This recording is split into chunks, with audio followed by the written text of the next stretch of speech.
ফরিদপুরের মাহিন হোসেন পেশায় ডাক্তার হলেও আনন্দ পান রান্না করতে। সেই আনন্দের স্বীকৃতি পেতে এসেছেন সেরা রাঁধুনির ঢাকা অডিশনে। আমি যে প্রফেশনে আছি সেই profession is full of emergencies. সবসময় অ্যালার্ট থাকা লাগবে, সবসময় কখন কোন এমার্জেন্সি অ্যারাইজ করে আমি জানি না, একদম প্রম্পট অ্যাকশন নেওয়া লাগে। তো এই হেকটিক ডের পরে যখন আমি বাসায় আসি তখন আমার কাছে মনে হয় কি যে আমি যদি রান্নাবান্না থাকুক কিন্তু আমি যদি নিজের জন্য কিছু রান্না করে খাই যেটা নিউট্রিশিয়াস অ্যান্ড হেলদি, তাহলে আমার কাছে মনে হয় কি যে ইট রিফ্রেশেস মি আ লট। এরকম নানা পেশা ও বয়সের প্রাথমিক বাছাইকৃত প্রতিযোগীদের নিয়ে তৃতীয় দিনের মতো রাজধানীর ইমানুয়েলস কনভেনশন সেন্টারে চলছে অডিশন।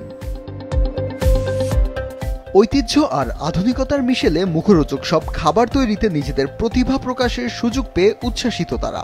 আমি ফ্যাশন ডিজাইনার, আর কুকিং বা শেফ হওয়া এটা বলা যায় একটা ড্রিম অ্যান্ড অফকোর্স একটা প্যাশন। সো সেখান থেকে আসলে আমার এখানে আসা। এটা আমার থার্ড অডিশন। বারবারে আসার মানে হচ্ছে আমি আমার ভুল ত্রুটি জানতে পারি, বিচারক মণ্ডলী আমাকে বোঝায়। আজকে প্রথমবারের মতো আমি সবগুলো মিষ্টি আইটেম রেখেছি। ইনশাল্লাহ সামনে আরও বিভিন্ন ধরনের ঝাল ভাড় যা যা থাকে ইনশাল্লাহ সব নিয়ে আসা হবে। বিচারকরা বলছেন শুধু খাবার তৈরি করতে পারলেই হবে না, থাকতে হবে খাদ্যজ্ঞান ও উদ্যোক্তা হিসেবে গড়ে ওঠার গুণাবলী। খাবারের সাথে যেটা থাকে আমরা যেটা দেখি তার সাথে নলেজ, স্কিল আর অ্যাটিটিউড তিনটা মিলিয়ে কিন্তু একটা কম্বিনেশন। আমি খুব ভালো মতো রান্না করলাম কিন্তু আমার নিউট্রিশন ভ্যালুটা নষ্ট হয়ে গেল, বা কীভাবে আমি প্লেটিং করব, কারণ আমরা যে কোনো খাবারটা প্রথমে চোখ দিয়ে খাই, সেটা আই ক্যাচিং হতে হবে। Food science, art and commerce, হ্যাঁ, এই তিনটার যে একটা কম্বিনেশন আমরা কিন্তু তাকেই খুঁজছি এই সেরা রাঁধুনির মঞ্চে।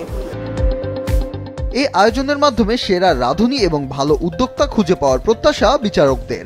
যারা এখানে পার্টিসিপেট করে এবং যারা জিতে চলে যাচ্ছে টপ 3, টপ 5, তাদের সবার থেকেই এই আশা যে তারা যেন এই ইন্ডাস্ট্রিতে থাকে, এই ইন্ডাস্ট্রির জন্য কাজ করে। This industry is very big and filled with opportunities.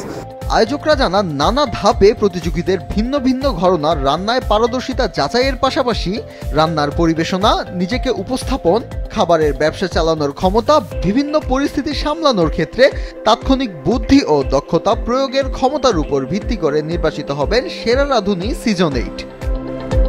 Fa-Hien হামিম, মাছরাঙা সংবাদ, ঢাকা।